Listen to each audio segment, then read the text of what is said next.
사연을 통해 각박한 세상 속 따뜻한 하루가 되시길 바라는 감동 시작입니다. 구독과 좋아요는 영상 제작에 큰 힘이 됩니다. 영상 수익은 불우이웃에 기부되니 끝까지 시청 부탁드립니다.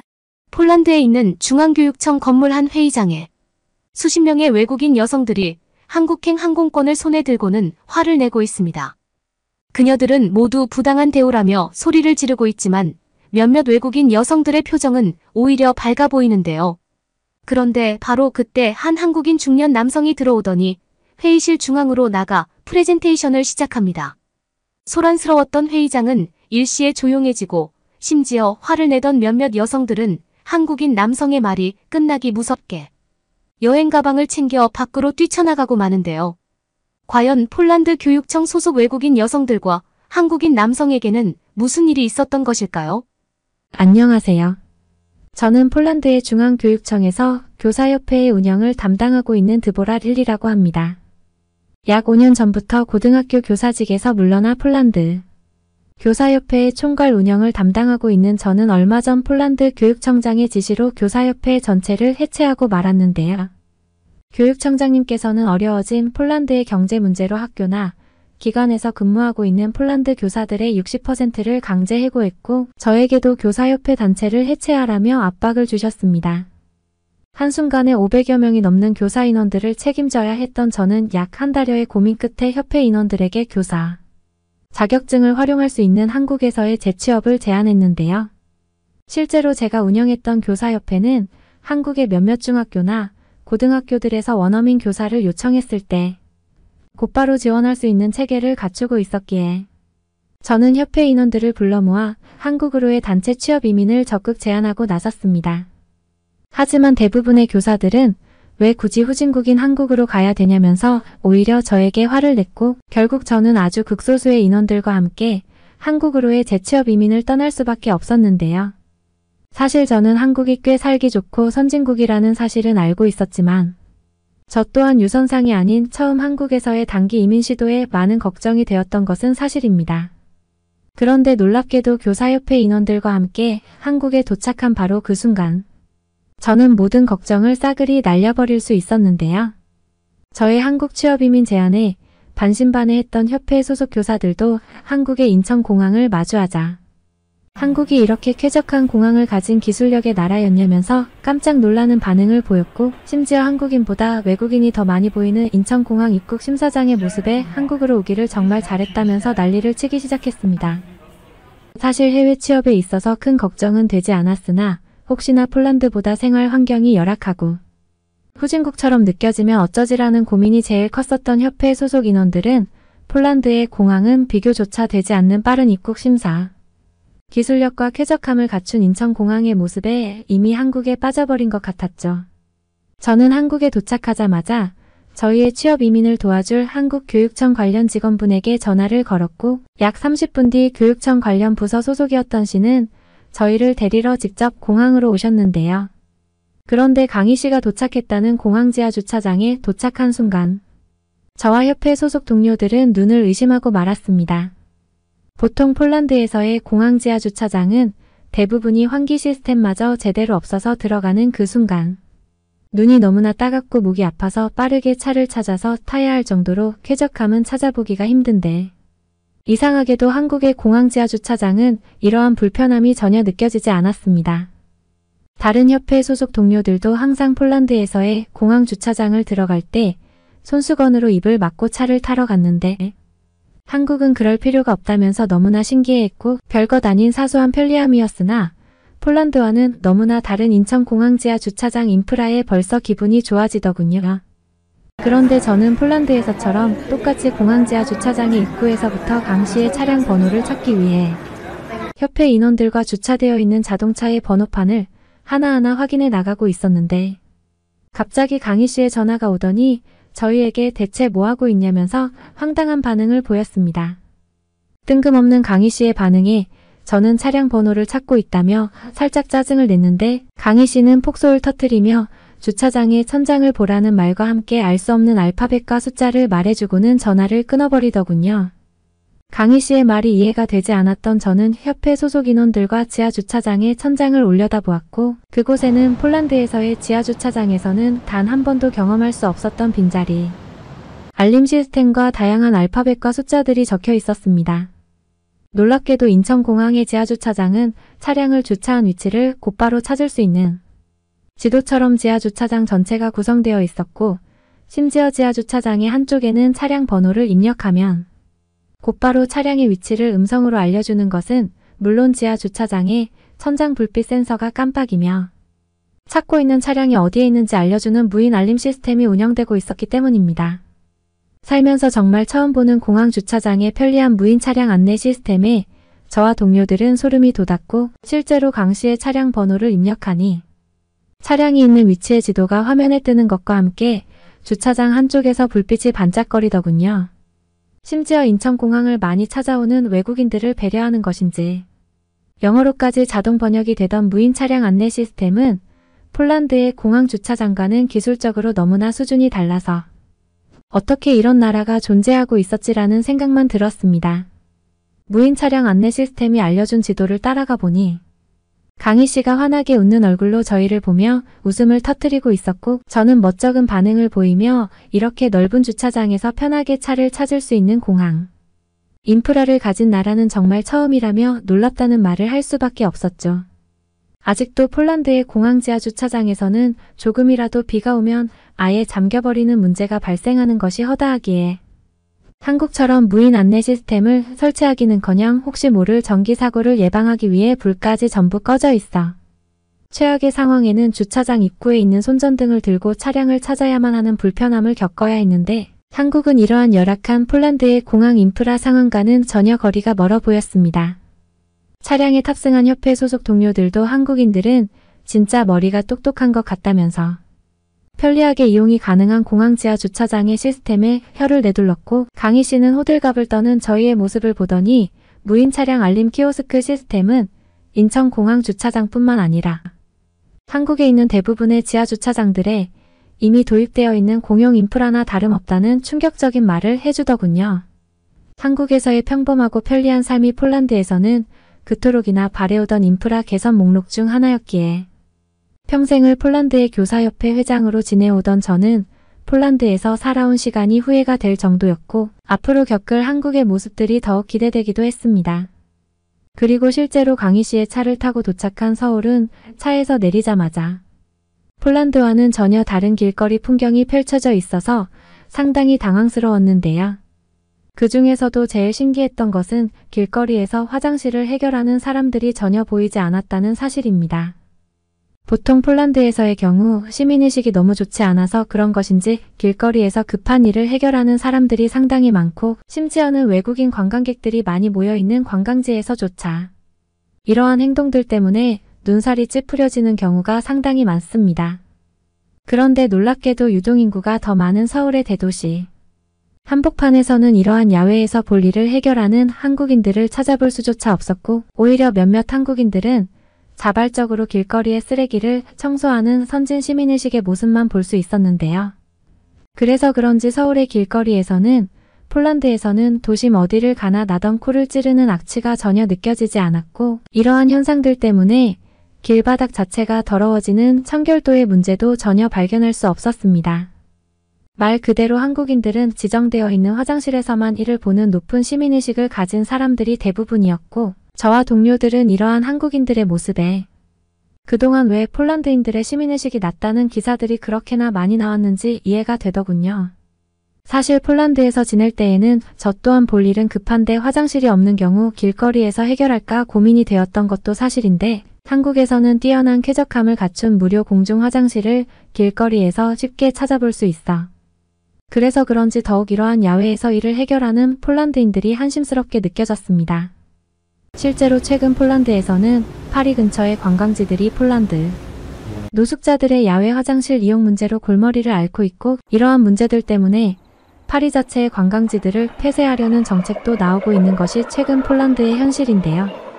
한국에 오기 직전까지도 한국이 폴란드보다 후진국이면 어떻게 해야 되나 고민이 되었다던 협회 소속 동료 교사들도 폴란드에서는 상상도 하지 못한 쾌적한 서울 도심 길거리를 걷더니 번화가 길거리를 이렇게 쾌적하고 안전하게 걸을 수 있는 나라는 처음이라면서 꼭 한국에서 재취업을 해야겠다는 의지를 보이기도 했습니다. 강희 씨는 폴란드의 야외 화장실 문제를 듣더니 한국인들은 청결이나 위생에서 다른 나라들보다 훨씬 높은 시민의식과 지식 수준을 갖추고 있다면서 그러한 부분에 있어서는 전혀 걱정할 필요가 없다고 했고, 실제로 길거리의 한국인들은 공중 화장실조차 깨끗하게 사용하는 높은 시민의식을 가진 사람들이 대부분이었죠. 그런데 강희 씨는 뜬금없이 시계를 보더니 재취업을 하기 위해서 잠깐 병원에 가야 하는 시간이 왔다는 말과 함께 근처 호텔에 저희들의 짐을 풀어놓은 뒤 편한 복장으로 호텔 입구에 5시까지 모이라는 말을 했습니다. 저와 동료들은 한국을 조금 더 둘러보고 싶었고 별다른 몸이 아픈 곳도 없었기에 서울을 더 구경하면 안 되겠냐는 말을 했지만 강희 씨는 무언가 확실한 이유가 있는 듯 완강한 표정으로 자신이 호텔로 직접 데리러 갈 테니 편한 옷을 입고 나오라는 말만 남기고는 어딘가로 사라졌는데요. 단순한 여행에 피로감만 있었을 뿐 대체 뭐 때문에 병원을 가야 된다는 것인지 이해가 되지 않았지만 저와 동료들은 우리가 모르는 한국에 무언가가 있다는 생각에 일단은 강희 씨의 말을 따르기로 했습니다. 그리고 약 1시간 뒤 강희 씨는 정말 저희를 데리러 호텔 앞으로 찾아왔고 10분 정도만 더 가면 목적지가 나온다며 그 사이 시간 동안은 일단 물을 마시지 말라는 알 수 없는 말을 반복했는데요. 그런데 약 10분 뒤 강희 씨에 도착했다는 말에 잠에서 깬 저는 눈앞의 광경을 믿을 수가 없었습니다. 그곳에는 누가 봐도 엄청난 크기의 대학병원이 정면에 있었고 강희 씨는 차를 주차하고 따라갈 테니 병원 1층에 자신의 이름을 말하면 안내가 시작될 것이라면서 저희 보고 먼저 병원으로 들어가라는 말을 하더군요. 병원 건물 내부로 들어가 저희 협회의 이름과 강희 씨 이름을 말씀드리니 한 한국인 간호사분이 직접 안내를 도와주셨고 저는 간호사분에게 지금 이게 대체 뭐 하는 진료냐면서 어색한 한국어로 질문을 건넸습니다. 그런데 돌아온 간호사분의 대답은 상당히 충격적이었는데요. 한국인 간호사분은 씨의 이름으로 약 5명의 인원들에 대한 건강검진 예약이 오늘 날짜로 잡혀 있었다는 말과 함께 지금부터 간단한 취업용 건강검진 진료를 시작한다고 했고 그 순간 저와 동료들은 사기를 의심하고 말았습니다. 폴란드에서는 아무리 직장인으로 근무하고 있어도 종합건강검진을 하려면 최소 300만 원 이상의 비용을 납부해야 되기에 대부분의 폴란드인 직장인들은 부담스러운 가격에 건강검진 자체를 받지를 않고 그저 몸이 아프면 병원을 가는 것이 전부였기 때문인데요. 300만 원 이상의 여유 금액이 없었던 저는 화들짝 놀라 그 정도의 돈은 없다며 건강검진 진료를 받기를 거부했는데 갑자기 제 말을 들으신 한국인 의사분께서는 옅은 미소를 보이시면서 걱정하지 않아도 된다는 말을 했습니다. 간호사분과의 작은 말다툼을 하고 있던 그때 갑자기 멀리서 강희 씨가 뛰어오더니 아직 검진을 시작하지 않았냐면서 저를 보고는 황당한 반응을 보였는데요.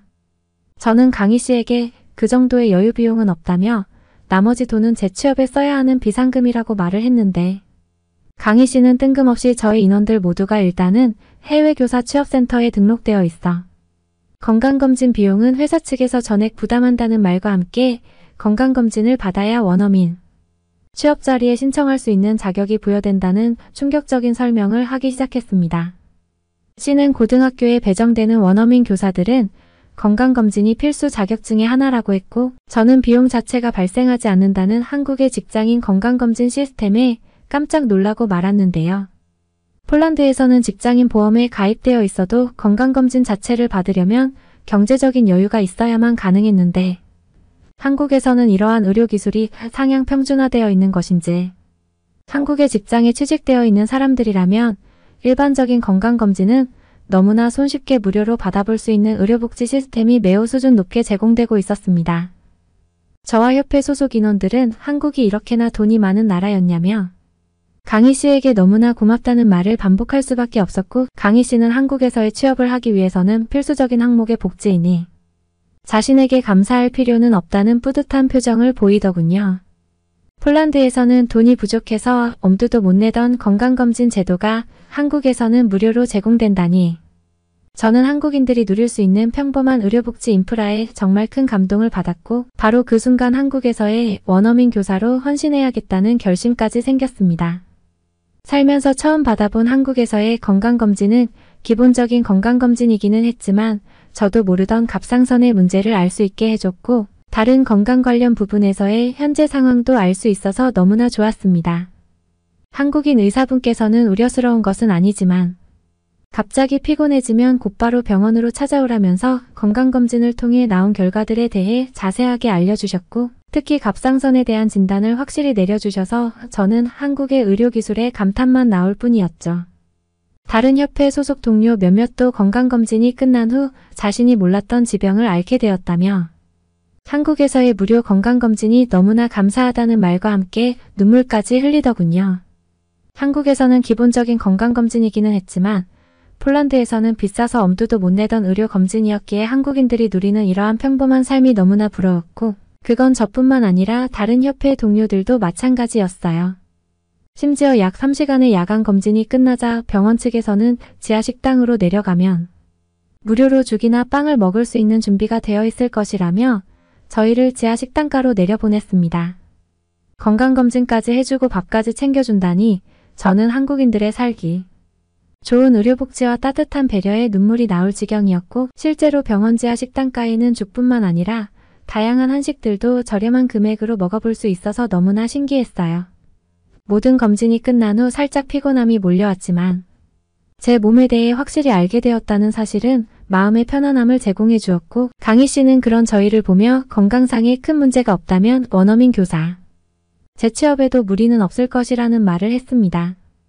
그 후 약 4주간의 기간 동안 강희 씨는 저희와 함께 다양한 학교들을 방문해 재취업 자리를 마련해 주었고 한 달이 지난 지금 저는 다른 협회 소속 동료들과 함께 다양한 한국의 고등학교들에서 영어, 원어민 교사와 순환직 수학교사로 활동하고 있어요. 한국으로 오지 않았다면 겪을 수 없었던 선진국 의료 인프라는 아직도 제가 협회장으로 한국을 선택했다는 사실에 오늘도 뿌듯한 마음이 생기고 있습니다. 저기요, 저 사람들이 라이터를 들고 건물로 올라갔어요. 한 외국인 여성이 다급하게 직원을 붙잡고 소리칩니다. 사색이 된 그녀와 달리 한국인 직원들은 웃으며 그녀를 진정시킵니다. 우리나라가 전면적으로 실내에서 흡연이 금지된 건 8년 전인데요. 오늘 사연도 그와 관련이 있는 듯합니다. 어린 딸을 데리고 한국으로 온 그녀에게 어떤 일이 있었을까요? 오늘의 사연을 들어보겠습니다. 안녕하세요. 저는 일본에서 5살 딸 아이를 키우고 있는 엄마입니다. 지금은 일본에 와 있는 제가 간절하게 한국행을 바라고 있는 이유는 무엇인지, 대체 저에게 무슨 일이 벌어졌던 것인지 그 자세한 이야기를 들려드릴게요. 일본에 놀러온 친구들이 공통적으로 하는 말이 있습니다. 일본에는 아름다운 자연도 있고 볼 것도 많고 미식의 나라답게 먹을 것도 많아서 좋아. 그런데 이런 칭찬 뒤에는 꼭 이런 이야기가 붙습니다. 그런데 담배를 너무 많이 피워. 네, 제가 사는 일본은 담배에 대해 굉장히 관대합니다. 그런데 일본에는 이런 말까지 있을 정도죠. 일본은 천장이 없으면 야외인 줄 안다. 얼마나 흡연에 관대한지 이제 조금 감이 오시나요? 기차 플랫폼에서 기차를 기다리고 있으면 어김없이 담배 냄새가 풍겨옵니다. 기차철도 아래를 보면 사람들이 버린 담배꽁초가 수두룩하죠. 솔직히 저도 처음엔 이런 상황을 심각하게 여기지 않았어요. 그도 그럴 게 저는 일본에서 나고 자란 일본 사람이니까요.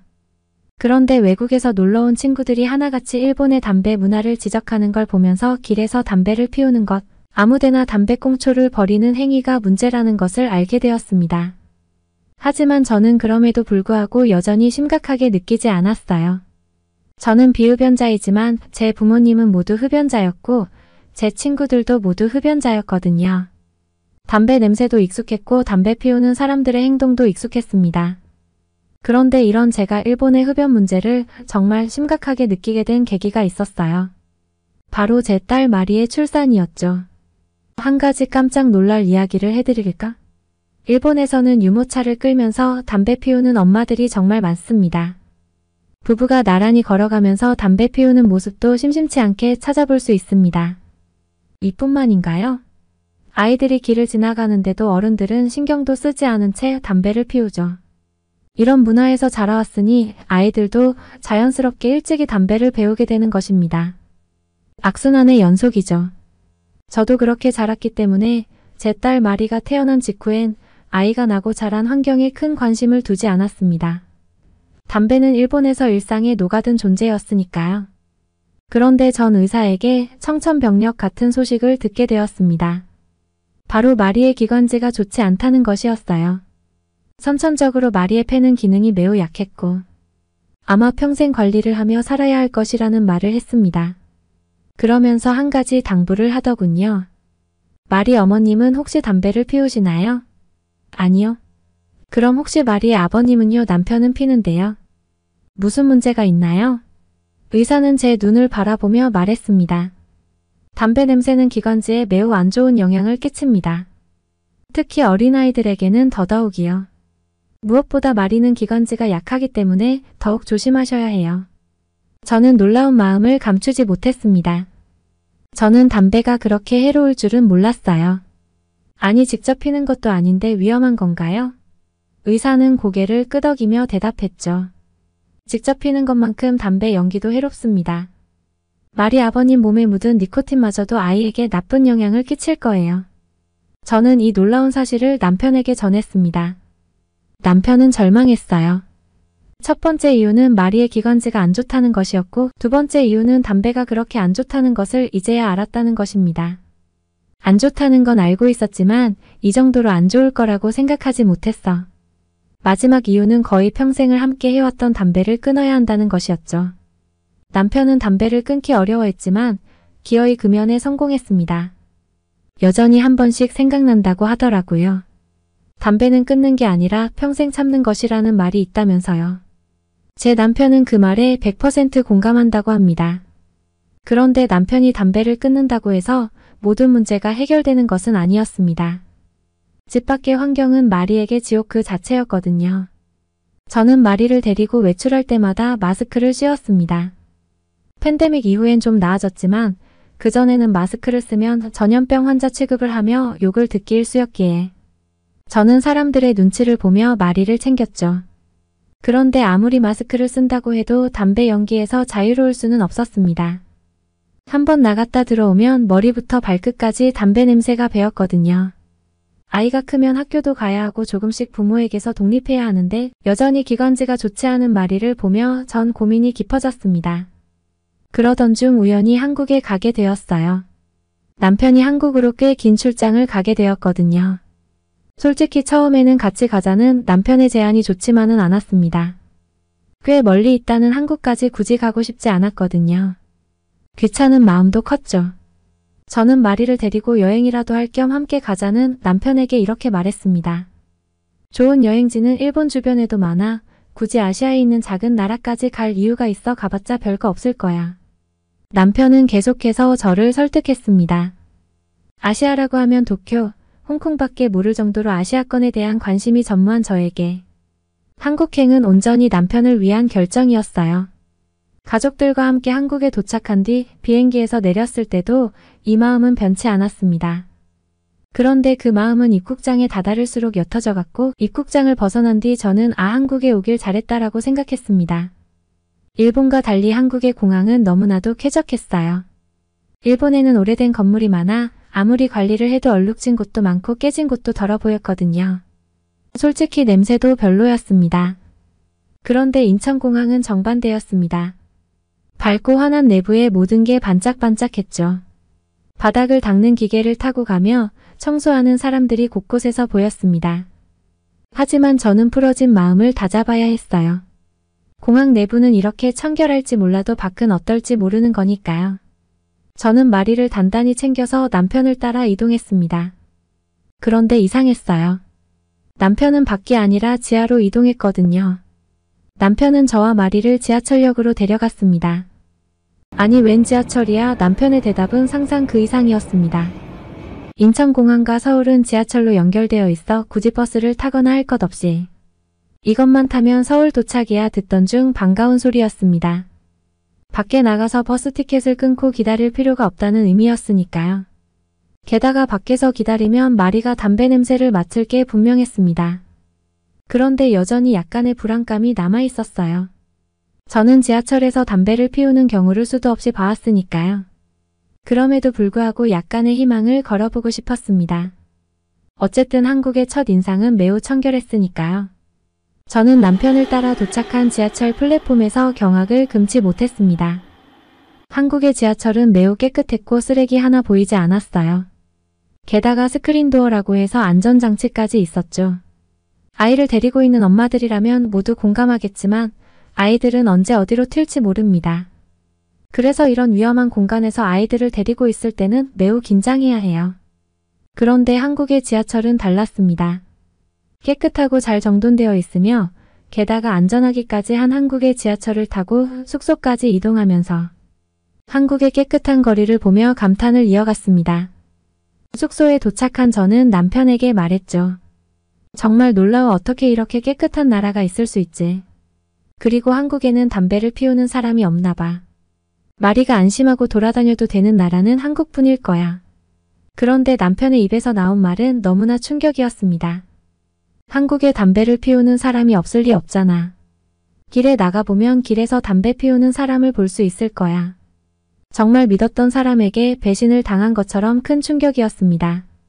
저는 들떴던 마음이 한순간에 가라앉는 것을 느끼며 남편과 저녁 식사를 하러 이동했어요. 아니나 다를까 식당에서 밥을 먹고 있는데 옆 테이블에 앉아있던 일행 2명이 함께 일어나더라고요.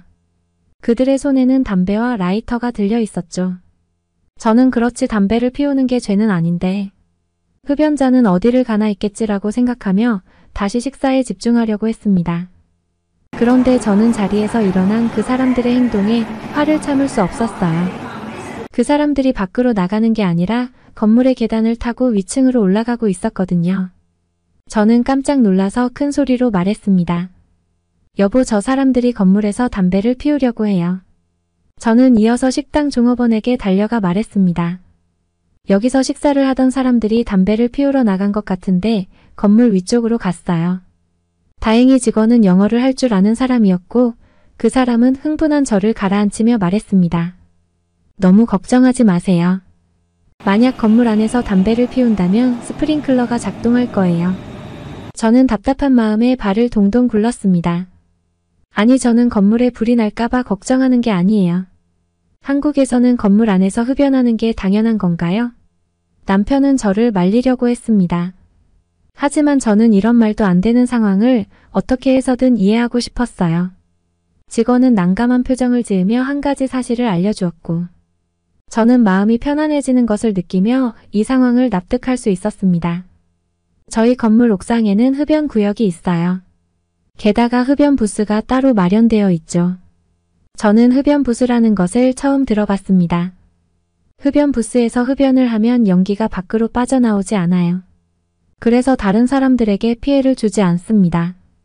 게다가 옥상에 있다 보니 비흡연자들과 만날 일이 더더욱 없고요. 직원의 친절한 설명을 들은 저는 직원에게 미안한 마음을 표시하고 자리에 앉았습니다. 식사를 마친 뒤 직원이 말한 흡연 부스가 대체 어떤 것인지 확인하기 위해 옥상 위로 향했어요. 그곳에는 정말 흡연을 위한 공간이 마련되어 있었습니다. 제 옆에 있던 남편이 말했어요. 한국에도 흡연자들은 있어. 그런데 일본 사람들과는 다르게 담배 연기가 사람들에게 얼마나 안 좋은 영향을 끼치는지는 아는 사람들이지. 그래서 최대한 남들에게 피해를 안 끼치려고 노력하는 거고. 그리고 무엇보다 나라에서도 비흡연자들을 위해 많이 노력하고 있다고 해. 이 모든 것이 놀라운데 나라에서까지 관심을 가지고 있다니. 남편은 한국에 오기 전 자신이 알아본 것들을 알려주었습니다. 마리를 데리고 여행을 다니는 건 나한테도 조심스러운 일이야. 그래서 한국에 오기 전 이것저것 많이 찾아봤어. 한국에서는 나라에서 이런 흡연 부스를 많이 만들고 금연 교육까지 한다고 하더라고. 게다가 학교 주변에서는 담배를 피우지도 못한대. 맙소사. 한국은 대체 저를 얼마나 놀라게 할 생각인 걸까요? 어린이집, 유치원, 학교 주변에서는 담배를 피우지 못한다니. 하지만 아무리 그래도 개인의 양심에 맡긴 일일 거라고 생각했습니다. 한국인들은 담배 연기가 자라나는 아이들에게 얼마나 안 좋은 영향을 끼칠지 아니까. 양심껏 아이들 주변에서는 자제하는 것일 거라는 생각이었죠. 담배를 피우면 안 되는 게 아니라 담배를 안 피우려고 노력하는 게 아닐까? 아마 당신이 잘 모르는 것 같아. 요즘 인터넷 정보가 정확하다고는 하지만 역시 모든 게 확실한 건 아닌 거지. 남편은 이 말을 한 저를 이상하게 보고 있었습니다. 왜 그렇게 쳐다봐? 이건 인터넷에서 찾아본 정보가 아니라 한국에 있는 본사 직원이 직접 알려준 거야. 학교 주변인지 모르고 담배를 폈는데 과태료를 물었다고 하더라고. 설마 나라에서 적극적으로 관리한다는 의미야? 그렇지, 저는 그때 깨달았습니다. 우리마리를 위한 나라가 바로 이곳이라는 걸요. 한국에서 있는 시간 동안 마리는 단 한 번도 마스크를 쓰지 않았습니다. 물론 한국의 모든 사람들이 길에서 담배를 피우지 않는 것은 아니었지만 일본에 비하면 천국 그 자체였어요. 왜냐하면 아주 멀리서도 아이가 있는 것을 보면 담배를 끄고 자리를 피했기 때문입니다. 저는 그런 사람들의 배려에 정말이지 감격할 수밖에 없었습니다. 제가 감동받은 것은 이뿐만이 아니었어요. 저희 가족이 한국에 있는 동안 한국 사람들은 저희 가족을 매우 따뜻하게 대해주었습니다. 일본에서와 달리 자유롭게 길을 뛰어다니는 마리는 그 어느 때보다도 밝고 활기찼습니다. 그래서인지 안녕하세요라는 한국의 인사를 배운 뒤에는 처음 보는 사람들에게 다가가 인사를 하고는 했죠. 저는 한국인들이 외국 아이의 갑작스러운 인사를 불편해할 것이라고 생각해서 마리를 급하게 떼어내려고 했지만 한국 사람들은 그런 마리를 사랑스럽게 바라봐주고 함께 인사를 해주었습니다. 그중 몇 사람은 주머니나 가방을 뒤져 사탕 같은 간식을 쥐어주기도 했죠. 기관지가 좋지 않아서 외부 활동조차 제대로 하지 못했던 마리에게 한국에서의 생활은 꿈만 같았을 것입니다. 일본에 돌아온 저는 남편에게 강력하게 주장했어요. 회사 근무지를 시골로 옮기던지 아니면 한국으로 가자라고요. 물론 제가 진짜 가고 싶은 곳은 한국이지만요. 한국에 가고 싶은 이유가 꼭 흡연 문화 때문만은 아닙니다. 한국에서 느꼈던 한국인들의 따스함, 청결함, 편리하고 빠른 인프라 등 수많은 이유가 있죠. 정말 하고 싶은 말인데 다 적지 못해 아쉬울 따름입니다. 이 기회를 빌어 저의 가족에게 행복한 기억을 심어준 한국과 모든 한국분들에게 감사의 인사를 전하고 싶습니다. 정말 감사합니다. 여러분, 언젠간 한국에서 만날 날을 기약할게요. 깨끗하고 안전한 한국에 대해 큰 감명을 받은 일본 여성의 사연이었습니다. 세계의 다양성과 상호 이해의 중요성을 기억하며 모든 세계 사람들과의 만남이 새로운 경험과 기억을 만들어낼 수 있다는 것을 상기하길 바랍니다. 다른 문화를 탐험하고 존중하는 것은 우리의 세계를 더욱 풍부하고 다양하게 만듭니다. 해외여행은 현대인들에게 있어 꼭 한 번은 경험해보고 싶고 힐링 이유로 많이들 찾고 있습니다. 물론 새로운 문화를 접할 수 있고 다양한 국적의 사람들을 만나볼 수 있는 유일한 방법이기도 하기 때문인데요. 자신이 나고 자란 나라에서는 경험하지 못했던 것들을 새롭게 경험해 볼 수 있기 때문입니다. 물론 해외여행을 하는 모든 사람에게 다른 나라에서의 경험이 긍정적인 것은 아닙니다. 기대를 안고 간 나라가 생각만큼 좋지 않거나 혹은 환상이 깨지거나 사진으로 봤을 때보다 경치가 좋지 않고 관광객을 향한 매너도 기대 이하라면 좋은 감정으로 시작한 여행이 기분이 안 좋게 될 수도 있죠. 이렇게 다양한 일들을 해외여행 중에 겪게 됩니다. 그럼 과연 반대로 외국인이 한국에 와서 느끼는 놀라운 경험에는 어떤 것들이 있을까요? 외국인이 한국에서 한 장면을 보고서 해외 커뮤니티에 글을 올리면서 외국인들의 놀라움과 동시에 분노를 일으켰습니다. 해당 글은 다름 아닌 한국의 초등학생과 관련된 글인데요. 한국인에게는 대체 이게 왜 이상한 건지 이해가 힘들지만 대부분의 나라에서는 절대 해서는 안 되는 행동 중 하나라고 합니다.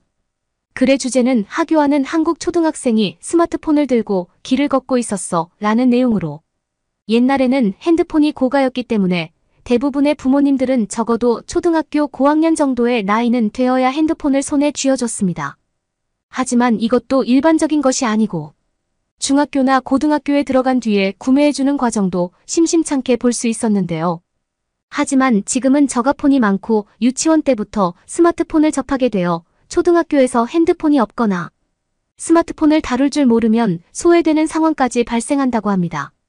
또 맞벌이 부부가 많아지면서 어쩔 수 없이 핸드폰을 사주는 경우도 발생합니다. 그래서 요즘에는 초등학교 저학년도 핸드폰을 들고 있는 경우가 대부분인 상황이죠. 물론 학업에 방해가 된다는 이유나 중독될 수 있다는 등의 이유로 일부러 구매 시기를 늦추는 부모님들도 있습니다.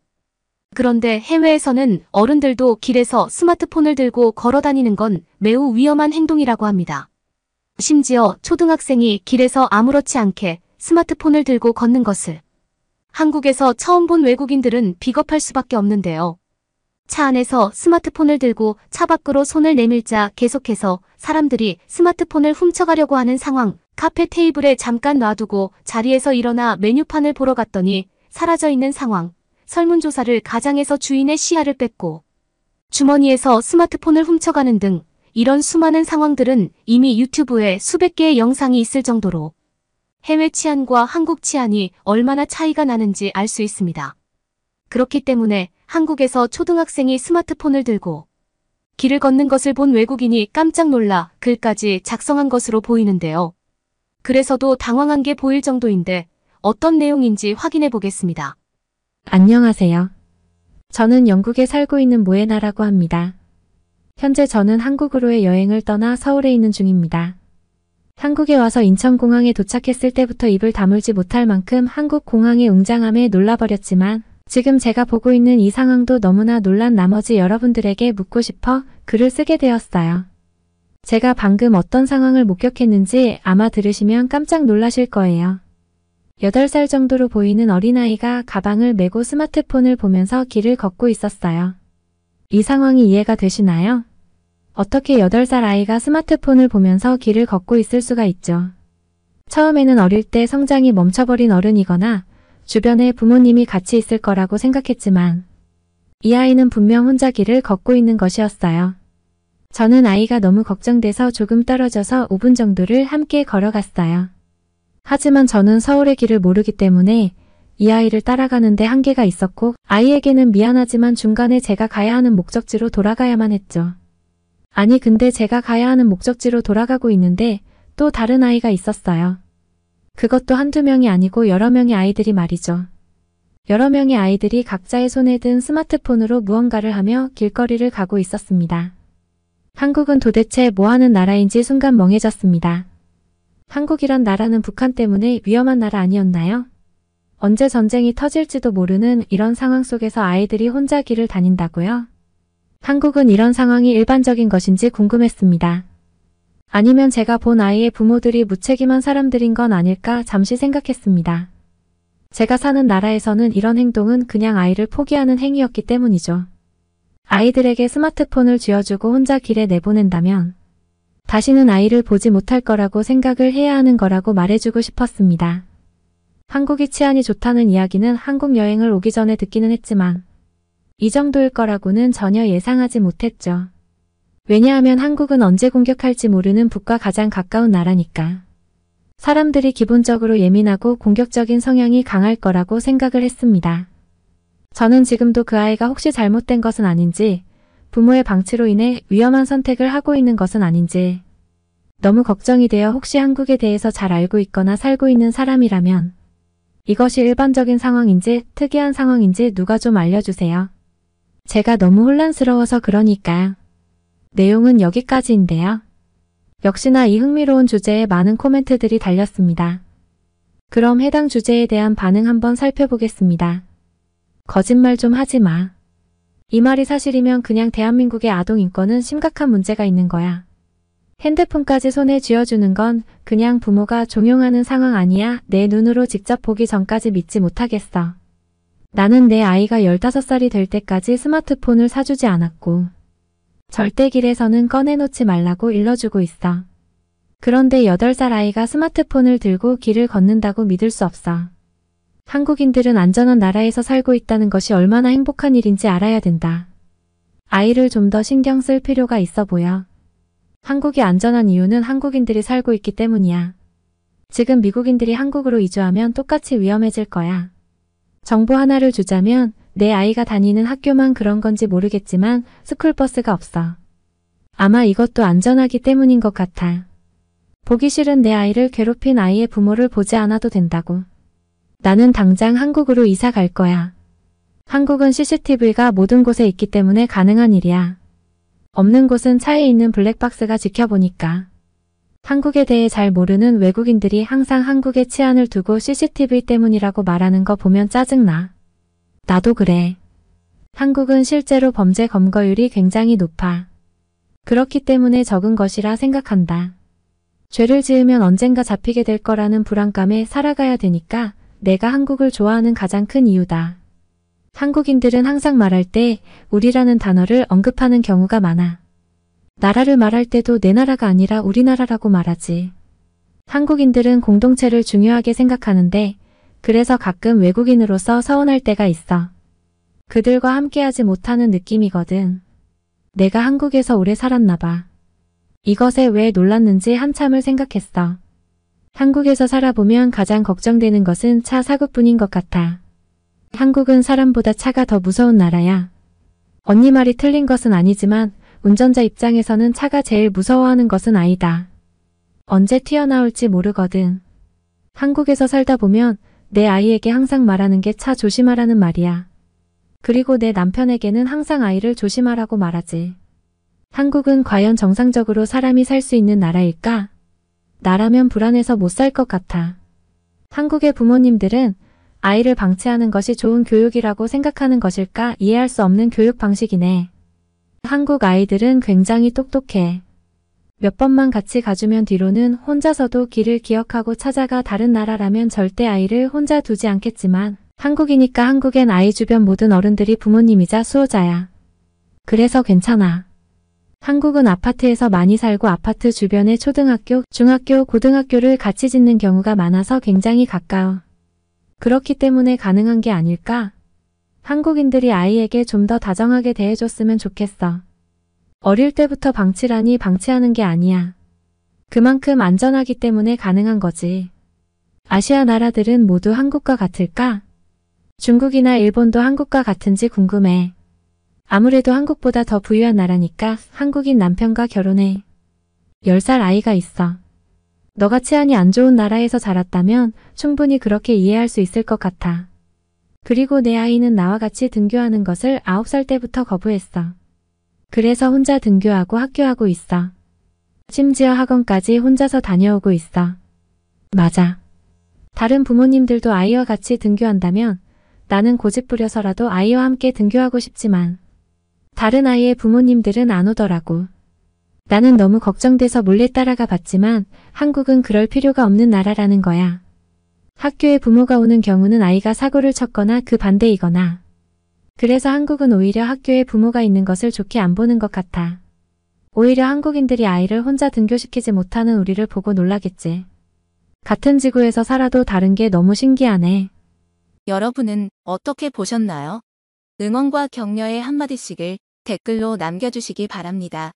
사연자분께 전달해 드리겠습니다. 저희 감동시작은 실제 사연 제보를 받고 있습니다. 채택되신 분께는 선물도 드리고 있습니다. 저희의 사연이 여러분의 하루에 작은 힘이 될 수 있었으면 좋겠습니다. 감동적인 사연을 주변 사람들에게 공유하고 함께 이야기 나눠보세요. 끝까지 시청해주셔서 감사합니다. 더욱더 좋은 영상으로 찾아뵙겠습니다.